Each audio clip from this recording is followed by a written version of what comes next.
Hello and welcome to the Trending Now podcast. I'm Louie Butko. Thanks for joining us as we recap the week that was on Trending Now, which you can catch every Monday to Friday, 7 p.m. and 11:30 on CHCH, CHCH.com, and streaming live on our Trending Now YouTube page. Coming up on today's show, 12 jurors and 6 alternates have been chosen in the criminal hush money trial of former U.S. President Donald Trump.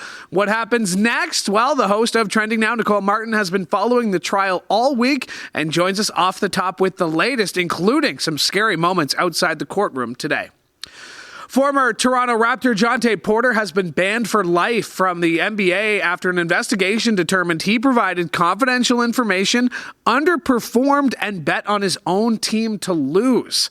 Manesa Dhanbalan joins the show with more on that in just a little bit. And Taylor Swift drops her 11th studio album, and the reviews are in, and it's a mixed bag. We'll get Laura Sebben's thoughts when she stops by before we say goodbye. But first, we start with a historic trial, and I've been accused, and I have said this a lot of times on this show, when we're living through history, it's hard to sometimes take a step back. Mm-hmm. We've been talking about it all week. Wednesday was the only day off from the trial, so it's the only day we didn't talk about it. But a former U.S. president is sitting trial for criminal charges.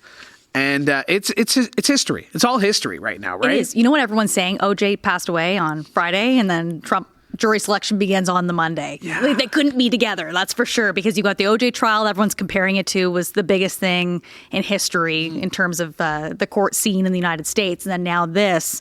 Could it trump it? I don't know. We'll see what Trump does. Right now, though, it's an exciting moment because we've now had the jury selected. And that I thought was going to take weeks. I honestly did not think it was going to be, we're done, we're here, as you reported yesterday on Trending Now, that we have all 12 and 6 alternates. We're ready to go with opening statements on Monday. And they were saying weeks. They were expecting delay tactics from the Trump, which they still have tried. A lot of appeals leading up to it. But Juan Marchand is kind of saying, this is my courtroom. These are the rules. Follow them. Even the location, they were trying to say, how can people in Manhattan, in New York City, be impartial here? You have most of the people who are Democrats. Are they going to give Trump a fair trial? Yeah. They were saying even if you were wearing a Trump hat, there wasn't enough reason. If you can go there and if you can say before the judge, I can be fair and impartial, unless they have proof to back that up, there's really nothing they can do to get rid of you as a juror. No, this is what I found so fascinating this week is that they had questionnaires that they would have to go through. And then once they determine, okay, can they be fair? Can they be impartial? You go into this room and you go into the courtroom with Trump. Yeah.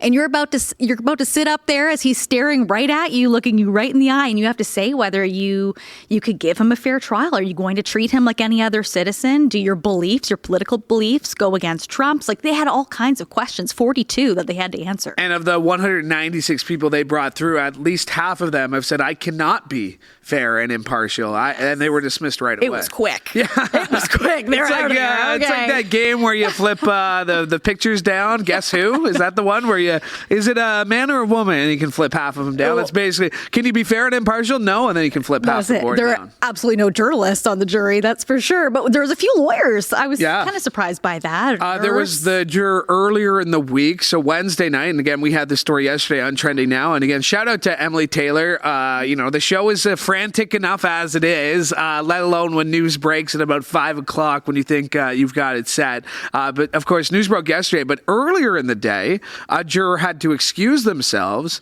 after she felt that she was basically identified on Fox News, which is an interesting way to see this trial play out. It was fascinating. I don't know who approved for Fox to give as much detail as they did. We're talking what her fiance did for a living, approximate address. Come on. Yeah, neighborhood. Yeah. What she did for a living, right? She's unmarried, very specific, not just with somebody. But doesn't it lead you to think? And again, this is just a conspiracy theory, but if Trump is buddies with Fox. Did they maybe, because they only have so many, what's the word I'm thinking of? Strikes, yes, that they can impose on a juror to get them out. So what happened was Trump basically took that segment on Wednesday night. He quoted it, tagged Jesse Waters was the host, and now that post the prosecution is saying this is jury intimidation. This is exactly what we don't want him to do. This is what a gag order is supposed to prevent. Tuesday, they're supposed to rule on that. He could face jail time. That's the thing. He could face jail time. If he doesn't show up to court, he could face jail time, which was really interesting all week to hear the rules set by Juan Marchand. It's not just for him. It's for any American on a criminal trial. They have to be there every single day or else they put a warrant out for your arrest. You have to be there. So it's not just like the president has to be there. I hate this judge. He's so unfair. The scammer of a judge. No, that's not the case at all. And also, he was complaining about not being able to see his son graduate, saying the judge isn't letting him. The judge did not say that. The judge said it's too early to determine that. If we're falling behind in the case, because one of his other lawyers is asking for another day for his child's graduation. Yeah. So he's like, okay, like we'll see where we are at in the trial, but to be taking, we already have Wednesdays off every week. To be taking 2 Fridays in a row. Off, we need that. Like, let's just say, as like people who are reporting on this, like we need that Wednesday off. I mentioned some dramatic moments, some scary moments outside the court. Just a few hours ago, really one of those things that, especially in a newsroom, like we're on top of things. Like we got multiple sources. We have multiple TVs. Yeah.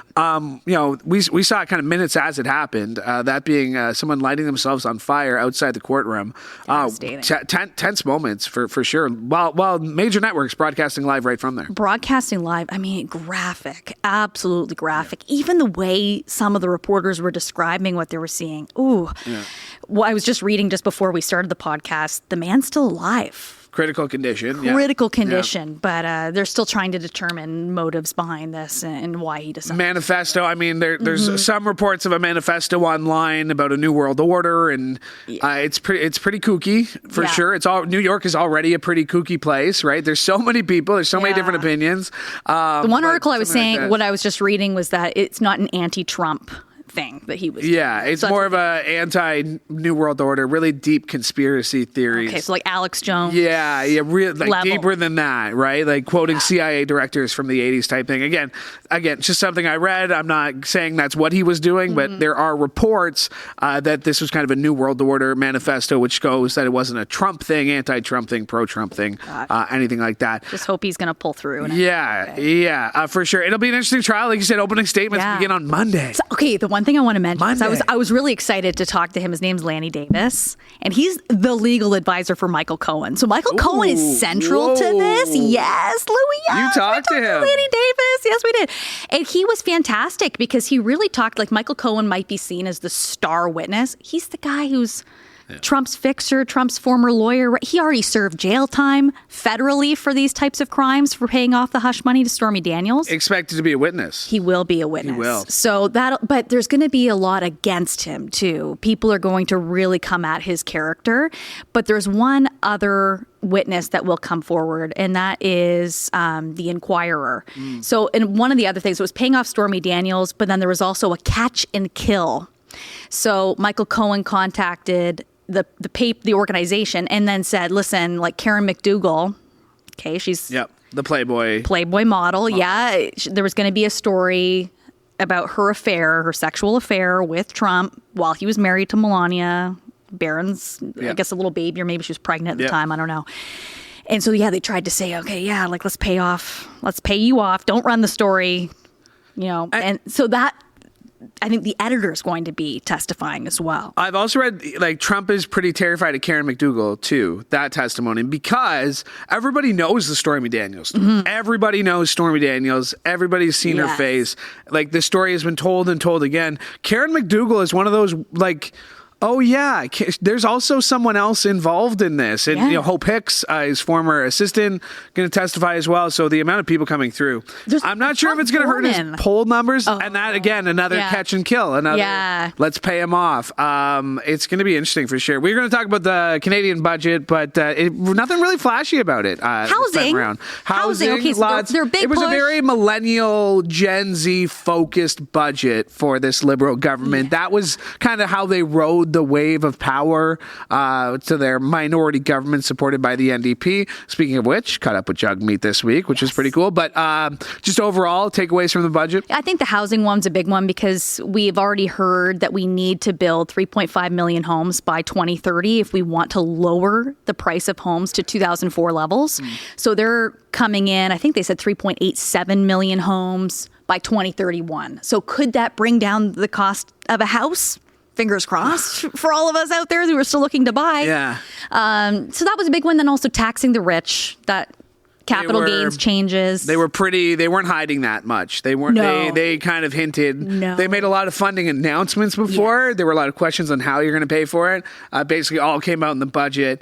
A lot of investors saying this is going to spook people from Canada, entrepreneurs, but we'll have to. That's the Conservatives' pitch too. That's what they say. These super rich people are just going to, shelter their money somewhere else. Poor little rich boy. Yeah, not losing much sleep. Again, busy week, busy show. I know you got to get ready for tonight, so thanks for doing this. Thanks, Louie. All right, my thanks to Nicole Martin for joining me today. Still ahead, Laura Sebben is going to be by. We're going to get her thoughts on the new Taylor Swift album. We'll also talk a little bit about the NHL's Arizona Coyotes officially moving to Salt Lake City. Manesa Dhanbalan going to be by in just a second as well. We're going to talk a little Jontay Porter. So a very sports-heavy week on Trending Now with lots going on, absolutely. And speaking of sports, Scottie Scheffler established himself as a dominant force in the golfing world over the weekend, winning the 2024 Masters Tournament in Augusta, Georgia. The 27-year-old Texan has now captured his second Masters victory in 3 years, joining a select group of 17 golfers who have managed the feat. He shot a final round 4 under 68 to reach 11 under par and win by 4 strokes over Ludvig Åberg of Sweden. The victory also earned him 100 world ranking points, 600 FedEx Cup points, his second green jacket, and $3.6 million. Scottie Scheffler having a dominant start to the season. He's played 9 events, so 9 times 4 is 36, right? Yeah, okay, good. Whew, panic there. So he's played 36 rounds of golf. He's missed the top 10 just once. He's won $15 million already this season, which is more than second and third combined on the PGA Tour's money list. Not taking any time off to enjoy the win. He's in a crowded field at Hilton Head, South Carolina, the RBC Heritage Open. Speaking of the RBC Canadian Opening happening in a few short weeks here in Hamilton Golf and Country Club. And I mentioned year earnings, career earnings. Career earnings wise, he's made $83 million. Career earnings-wise in the NBA, Jontay Porter made about $2.4 million. He gambled about $20 million. And to discuss that, we bring in Manesa Dhanbalan. Hello. Hey, Manesa. How's it going? This story really doesn't... it's a tough story to read because there's got to be more at play. There's got to be almost an addiction at this point. If you're willing to sacrifice your career, tell us a little bit about Jontay Porter and why he was trending this week. I mean, throwing away his entire career, it's just so sad. A lot of the some of the people that I spoke to said it probably is an addiction because how much did he get? 20 grand or something that he actually made. He would have made more had that last one gone through, and it didn't, which it was really bad luck for him, and it really sucks. Well, it was the system working, basically. The system flagged it as a win, said something's not right about this. He had bet almost 20 times on the NBA. He underperformed. He gave out confidential information. You spoke to some people in the sports betting world yesterday. What's the reaction kind of across this? Because sports gambling's not going anywhere. What did you take away from yesterday? The thing is, when it comes to sports integrity, it's a huge deal. Absolutely. That's what I'm seriously learning is that it really takes away from why everyone loves sports so much, right? Because the second you take that integrity away, some of the things they were saying, it becomes a TV show, right? Things are fixed, you never can expect it. It's all. So I understand why they're taking it so seriously, but a good point that I think it was Michael Lorraine brought up, he was he's there's a lot of times, he's people may disagree, but people who are involved in domestic abuse cases or some of those kinds of things. And people were given suspensions and stuff like that. And then for for a lot of people, they would sit there being like, but like, when it came to gambling, he just gets like banned. Like, why is that? But I guess it's the betting on your own team, right? Even Pete Rose, a famous MLB, hits leader. He was gambling on baseball, never gambled on his own team, allegedly, but he's somebody who's banned from MLB like forever and ever and ever. So I can understand, like, and it's the betting on your own team to lose. It's the underperforming. It's the knowing you have to, and you mentioned the word, it's integrity. And this is what, with all these gambling companies coming in, with it being so easy to put $5 down, $10 down, $100,000 down, you want to be able to know that, okay, this wasn't fixed, because there could be, on any given game, there could be millions of dollars on the line. And if somebody is throwing it, then that's, again, integrity is the word of the game. And sports gambling, like, that's growing, and it's new, right? It's more on, it's like just in the past 2 years, right? Like, it's just, people are still, I mean, while some people are sitting there being like, okay, maybe it was a little harsh and he could have gotten a second chance, but that trust is broken, right? So I can kind of understand from like a certain perspective of like why it's so serious, right? Yeah. But there was a different point that I was trying to say, and then I got distracted. Yeah. No, I got distracted too, because I'm not sure if you guys have seen this picture before, but Manesa Dhanbalan is dressed exactly like The Rock is. So I like Manesa Dhanbalan and The Rock right now I got distracted by that. Except I don't have the chain. You don't have the chain. I don't have a chain. But was that on purpose? Because you were dressed like The Rock. I should do the pose too, You should. Say, that's why I got distracted while you were talking. I was wondering why you were going. I was looking. I know. I distracted you. Like, what is he doing? It's very, very Friday around. Very Friday around here. Speaking of which, a funny story with some scheduled changes and trial dates and things like that, and people calling in sick. You weren't actually supposed to be on Trending Now at all this week. I was not supposed to have any Trending Now shifts, but the entire week ended up being that way. Even this morning when I woke up, I thought I was going to be on the evening news, and then things changed. Well, we're very happy to have you on Trending Now. I know we had a great show yesterday, of course, when you had this Jontay Porter. You're working on Taylor Swift right now. Yes, I am. Thoughts, comments? Okay, so I haven't really listened to the album properly, except for like how much that I'm listening to put the story together. Yeah. But it looks like the reviews are like some like it, some love it, and then some like absolutely don't like it at all. Like, people are describing it as cringy and boring, which I'll talk more about in my story tonight at 7 p.m. on Trending Now. Wow. Manesa Dhanbalan, you're getting to be a real pro at this. I can't believe I almost didn't have you on the show. Yeah, like when you rejected me when I asked to be on the show this morning. Yeah. Yeah, and good thing I did. I hope your grandma hears that too. Thanks for coming on. Really appreciate it. Manesa Dhanbalan, my thanks to her for joining me today. Still ahead, we're going to have a very special interview here on the Trending Now podcast. On my pack tonight on Trending Now, I preview the NHL playoffs.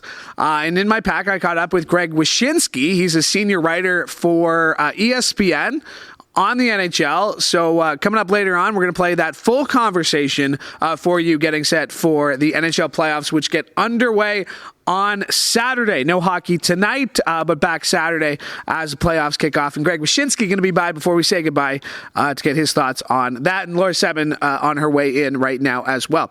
I wanted to get to this story because Tim Hortons was trending this week. So I hide my coffee off the desk. Tim Hortons was trending this week as they branched into the afternoon and evening dining market by introducing new flatbread pizzas.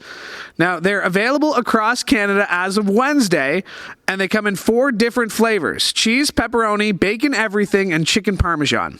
Tim Hortons says the launch is meant to draw customers through the door past breakfast time, marking the chain's entry into a new part of the fast food market. Now, the flatbreads had been tested for the past 2 years in a pilot project at select Calgary and GTA and Winnipeg restaurants. Restaurants Canada says pizza was the country's 6th most ordered item last year. Laura Sebben, this one actually sounds pretty good. The bacon everything flatbread pizza. Let me do it in the Tim's PR Okay. Some iconic Tim's flavors come together for a unique recipe Tim's fans will love, featuring double smoked bacon, urban garlic cream cheese, a blend of mozzarella and Monterey Jack cheeses on a roasted garlic flatbread, and topped with everything seasoning. So what part of that is iconic Tim's flavoring? I think the urban garlic, But that's Philadelphia cream cheese. but like urban garlic, Okay. double toasted. Well, I'm like a double pretty- toasted. That's like the number one. What did that's they gotta be say? like the number one bagel order, right? Pizza. double toasted urban garlic with cream cheese. What's your bagel order? I switch between 12 grain and cinnamon raisin and getting either just plain cream cheese or double butter. Double butter. They never put enough butter, okay? It's usually dry as a bone. That's because when they're you get doing your it so bagel. quickly. Do you ever see them back there? Like they No, just do the but- slap and then they don't cut it either anymore. The bagels, they don't cut them. Through the center, but they don't Yeah, give you the they half. don't do it that way. Makes it difficult to eat while I'm driving. Yeah, I guess the iconic flavors would be urban garlic and bacon, maybe. I don't know. Tim's food, it's not for me. No, I just like the baked goods. Coffee, sure, all day, baked every day. goods. I like the baked goods. Baked goods are fine. I didn't bring you on here to talk Tim Hortons Pizza. Okay. We brought you on here to talk Taylor Swift. And I said I wasn't going to call you a hater on the air, but you're not a fan. You're not a fan. You think it's boring, you said. Is that your I words? think it's boring. I don't like. Okay, so some lore to my Taylor Swift Go for it. history. I don't like her as a person. Wow. I might not know her, but I don't like her as a person. Sure. But I always gave her credit where credit was due. I think she can make a catchy song. I think she can. I don't think she's the best singer, but I think her songwriting abilities, they're catchy, and sure. they get me, and they suck me in every once in a while, and I'm like, you know what? It's not a bad song. I'm not going to hate her for that. Yep. So because of that reason, I was like, let me listen to a couple songs. First of all, she's never released an album this long. 31 songs is insane. Other people have. What she needed to announce at 2 a.m. Well, yeah, because she released half of it and then she released the second half and yada yada. I think 31 songs is far too long. There's been other artists who have done albums of 13.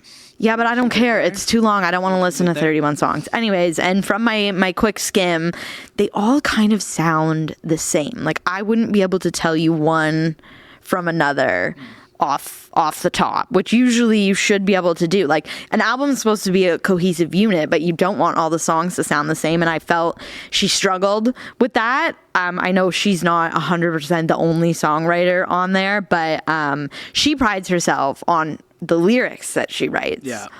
And I would describe a lot of the lyrics in this album as millennial cringe. Like things that millennials think are funny and cool, but they're not. She kind of rode that line a little bit with her Midnights album. Like, you know, Karma's my boyfriend, Karma's a cat. Like what she call everybody. Sometimes I feel that everybody's a sexy baby. Like, what are you talking about? She rode that line a little bit with Midnights where I was like, okay, some of these lyrics are a little, you know, but she really went for the cringe with this one. I printed some out. Okay, go for it. Yeah. So you could see just how cringy. We would pick a decade we wished we could live in instead of this. I'd say the 1830s, but without all the racists. That's like a line from. That's a literal line Wish from a I song. wasn't here. What's that one? I wasn't. I hate it here. Hate it Yeah. here? Okay. Another line, touch me while your bros play Grand Theft Auto. Like, what are you talking about, girl? Please. My friends all smell like weed or little babies. I can't even read them out. Seriously, I don't know how she sang them. So, what about the "Thank You, Amy" with the KIM cap? Get over it. Get over it. That's my thought. Get over it. I don't think you've changed much, and so I changed your name and any real defining clues. And one day your kid comes home singing a song only two of us is going to know about you. Seems to be like that was 2016, by the way. That yeah, and she's already come out with like. She came out with a song about Kim Kardashian on her Reputation album, which came out pre-COVID. snake emoji. Yeah, Karma on her Midnights album was about Kim Kardashian. Kim has not spoken on this woman's name since 2016. Yeah, but you're a big Kimmy, though. I'm not even a big Kimmy. I just get over it. Like I don't understand. I don't know. These are getting into the why I don't like Taylor Swift. I love it. I love it. Anyways, Arizona hockey fans are sad. So they played their last game on Wednesday, and then like body's still cold. Body's still warm. Excuse me. They announced the next day they're moving to Salt Lake City. Obviously, worst kept secret in hockey. How do you feel about this? Arizona obviously had a checkered past in the NHL for a while. I think there was a rumor about Hamilton, Jim Balsillie wanting to buy them, move them to Hamilton. That's that little connection too. But your thoughts on this team? You losing any sleep? No, I just think Gary Bettman will do whatever he can to ensure that there's never another hockey franchise in this country ever again. You never know. It could be a roaring success. Like Vegas was a roaring success, but I think part of the reason that unfortunately Arizona failed in Arizona is because there's not an audience or like a market there, or they just haven't been able to build a strong enough one to keep people coming back, which is where they faltered. They weren't making enough money. Their stadium was really old, so people also didn't want to go to it. And I don't know, Utah also is kind of desert adjacent. Yeah. We'll see. The thing about Arizona is in terms of U.S. market size, it's a top 5 market in that Phoenix, Glendale area. Yeah. So that's why they don't want to give up. And also it'd be like Gary Bettman admitting defeat. And if there's one thing somebody who has been on the job for 25 years he won't isn't capable of doing, it's admitting they made a mistake. I don't know. I just think if you're going, obviously money talks, and the person, like you said, $1.2 billion worst kept secret, the person who wanted this team in Utah has been saying it forever. He was fielding names before it was even official. But I don't know, when you see every year in the playoffs when the Canadian teams get eliminated, the viewership numbers tank. Yeah. You know who's watching the games, at least from a TV perspective. Yeah. I don't know. I will say, though, I hope we see a Canadian team in the finals. And one of my favorite parts about the playoffs is the route that I drive to come here. There's a Leafs fan along the way, and he has a flagpole in his front yard that he normally will either have the Canadian flag or the Ontario provincial flag on. And when the Leafs are in the playoffs, he switches it to a Leafs flag. So this morning he had the Leafs flag up, and it's fun because I don't really follow hockey. Is it half-mast when they lose? Yes, and it's the best thing ever. So that's how I know. If I didn't keep up on the game the night before, I'm driving to work, I'm like, oop, flags at half-mast, that meant the Leafs won. If it's full, it meant they won. Laura, thanks for doing this. Really appreciate it. No problem. Laura Sebben, my thanks to her. And speaking of hockey, before we go, earlier today I had a chance to catch up with ESPN senior hockey writer Greg Wyshynski to talk about the NHL playoffs, and here is that conversation. And, Greg, I'm going to start with the Leafs and Bruins. 2013 was 11 years ago. They've played twice since that. What is it about this Leafs-Bruins thing that has everybody saying, oh, no, not again? Well, it's the history of it. Losing in 3 game 7s against the same team is going to leave a scar on you. And frankly, this series seems like it's going to go one of two ways. It's either going to be the Leafs piss themselves when they see the spoke to be across the ice and think about the voodoo that the Bruins have had over them, get freaked out and lose in the first round, or this becomes kind of like the situation we had a few years ago with the Capitals and the Penguins, where the Caps beat the Penguins en route to winning the Cup, had to kind of overcome their tormentors to really kind of find their stride. And that's what this series could end up being for the Leafs, I think. This is not just simply a first-round series. This is a first-round series against a team that a lot of people think they can't beat psychologically.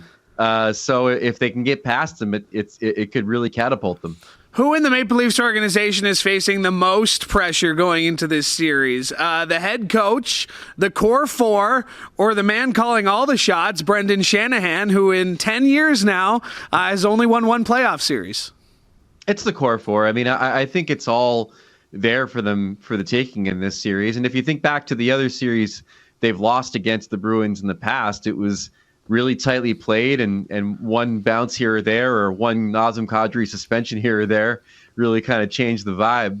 But when you have Austin Matthews hitting 69 goals, when you have William Nylander having the breakout season that he had, when you have Mitch Marner, who I think everybody has waited to really make his mark in a playoff series, it's there for the taking. I'm intrigued to see exactly how the Bruins center depth matches up against the Leafs in a 7-game series. I mean, obviously, without Patrice Bergeron and David Krejci anymore, it changes the math a little bit as far as like their ability to shut down other teams' top lines. Their centers have done okay this year. Charlie Coyle, Pavel Zacha, and others to kind of fill in for that loss. But when you get to the playoffs, it's a different animal, and I do wonder if the Leafs ultimately don't have an advantage in a big way down the middle. The Bruins were the President's Trophy winners last year. We know how that ended for them. You had a great piece, looking at the playoffs, and in one of them you mentioned the President's Trophy curse. That's being handed to the New York Rangers. Does this team look any different in terms of being able to break that curse? Last time they won 30 years ago, it was breaking a pretty significant curse. What do the Rangers look like to you? Do they scare you going into the playoffs? Not only that, they won in '94, having won the President's Trophy that year. I mean, and the numbers are stark, man. I think it's 37 President's Trophy winners, 11 have made the final, and only 7 have won the Cup. And since we went to the wild card format, I don't think any President's Trophy winning team has made even the Stanley Cup final. So the odds are against them. What worries me about the Rangers, for their sake, is that they're probably going to have the Carolina Hurricanes waiting for them in the second round. I don't like that matchup for them. I think the Rangers' deficiencies at 5-on-5 play feed right into what the Hurricanes do pretty well. And I also think that the Hurricanes are going to be a team that can get on a real roll. The trade deadline acquisitions they made with Jake Gensel of the Penguins and Yevgeny Kuznetsov of the Capitals address a real problem they've had in getting that one goal in a tight game in the playoffs. I think they're better than the Islanders. I'd be surprised if they lost to the Islanders. And frankly, I think the Hurricanes could end the President's Trophies winners' Cup aspirations in the second round as well. The Battle of Florida also going to be fun to watch. We know that. Let's shift to the West. The Vegas Golden Knights snuck into the playoffs. I mean, they had it locked up, but they're in the playoffs. What's it going to take to go back-to-back? You're getting Mark Stone back. Is that enough? It seems the West is really, really tough this year. Well, we assume they get Stone back. I mean, he's skating, but they haven't said anything definitive yet. Guess we'll see. Miraculous healing powers, resurrection of Jesus, and all that. Tell me how you really feel about it, though. No, I mean, listen, the guy was legitimately hurt. He had a lacerated spleen, but as I've said many times, like my problem is that if he plays in Game 1, which we don't know for sure, he certainly could have probably played in Game 82. But that's a debate for another day. First of all, it'll be interesting to see where they go in goal. Logan Thompson's been their best goalie down the stretch, and their coach Bruce Cassidy has said that he's not making a decision quite yet. I think the smart thing to do is probably roll with Thompson and then flip it to Aiden Hill, who won the Cup for them last year, if Thompson can't handle it. But the last game of the season is going to be a huge one because they end up drawing the Dallas Stars in the first round. And the Stars have been the best team in the league for the last month. Jake Ottinger, their goalie, has really found his game again at the right time. They're deeper than the Knights. And obviously, there's a little bit of history there with them facing off in the conference final last season in a pretty nasty series. So I actually think the Knights didn't get the best draw here. I think they actually probably would have fared better against the Oilers in the first round. With the way that Dallas is going and with home ice. So it might be a short visit for the defending Cup champions in the playoffs this year.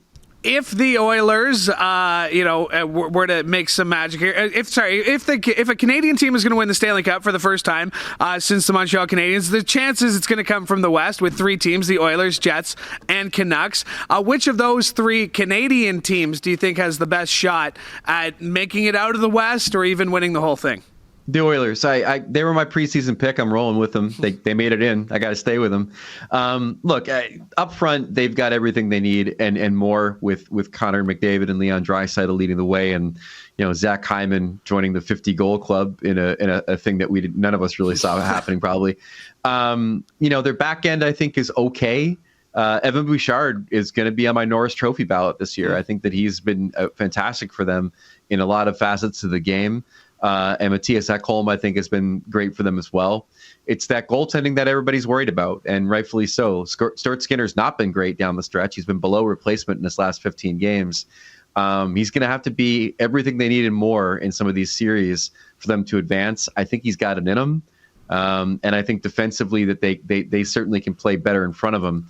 So, again, I'm not convinced they're going to win, but I picked them to win. And quite frankly, with them drawing the LA Kings in the first round and looking at Vancouver in the second round, I think they've got a path to the conference final coming out of the Pacific. You mentioned your Norris vote. Going to put you on the spot here. How's your Hart Memorial Trophy vote going? Lots of really tight race to the end, obviously, for the Art Ross, Kucherov, McKinnon, McDavid. How's that vote looking? How tough of a vote is that going to be for you? It wasn't a tough one for me. I wrote a full-throated defense of Nikita Kucherov as my Hart Trophy pick the other day on ESPN.com. You can go check it out if you want to read it.